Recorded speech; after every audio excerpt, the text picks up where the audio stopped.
തിരുവനന്തപുരം വർക്കലയിൽ വിവാഹ ദിവസം വധുവിന്റെ അച്ഛനെ കൊന്ന കേസിൽ വിചാരണ ആരംഭിച്ചു. 2 വർഷം മുൻപാണ് വർക്കല സ്വദേശി രാജു കൊല്ലപ്പെട്ടത്. രാജുവിന്റെ മകളെ പ്രതികളിൽ ഒരാൾക്ക് വിവാഹം ചെയ്തു കൊടുക്കാത്തതാണ് അരുംകൊലയ്ക്ക് കാരണമെന്ന് പ്രതികൾ പോലീസിനോട് പറഞ്ഞു.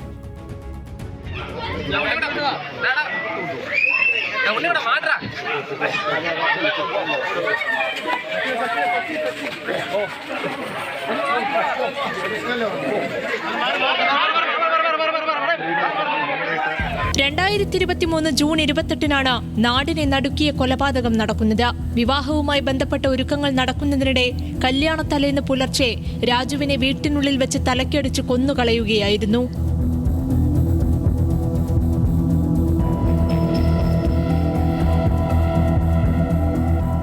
രാജുവിന്റെ മകൾ ശ്രീലക്ഷ്മിയെ പ്രതികളിൽ ഒരാൾക്ക് വിവാഹം കഴിച്ചു കൊടുക്കാത്തതാണ് കൊടും ക്രൂരതയ്ക്ക് പിന്നിൽ. അരുംകൊല നടന്ന 2 വർഷത്തിനു ശേഷമാണ് കേസിൽ തിരുവനന്തപുരം ജില്ലാ ഫാസ്റ്റ് ട്രാക്ക് കോടതിയിൽ വിചാരണ നടക്കുന്നത്.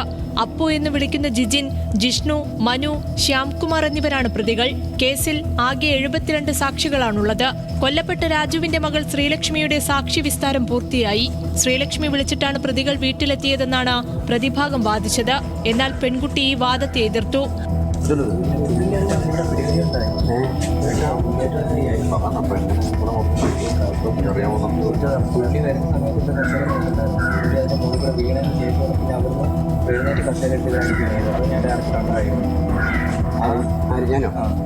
വിവാഹമുറപ്പിച്ചതിന് മാസങ്ങൾക്ക് മുൻപേ പ്രതിയുമായുള്ള പരിചയം താൻ ഉപേക്ഷിച്ചിരുന്നതായും പ്രതിയുടെ കൂട്ടുകെട്ടും ക്രിമിനൽ പശ്ചാത്തലവും സംശയരോഗവുമാണ് അയൽവാസി കൂടിയായ പ്രതിയുമായുള്ള പരിചയം ഉപേക്ഷിക്കാൻ കാരണമായതെന്നും പെൺകുട്ടി കോടതിയെ അറിയിച്ചു. ബാക്കിയുള്ള സാക്ഷികളുടെ വിസ്താരം കൂടി പൂർത്തിയാക്കിയ ശേഷമാകും വിധി പ്രഖ്യാപനം. കേസിലെ പ്രതികളായ 4 പേരും നിലവിൽ ജാമ്യത്തിലാണ്. ന്യൂസ് മലയാളം, തിരുവനന്തപുരം.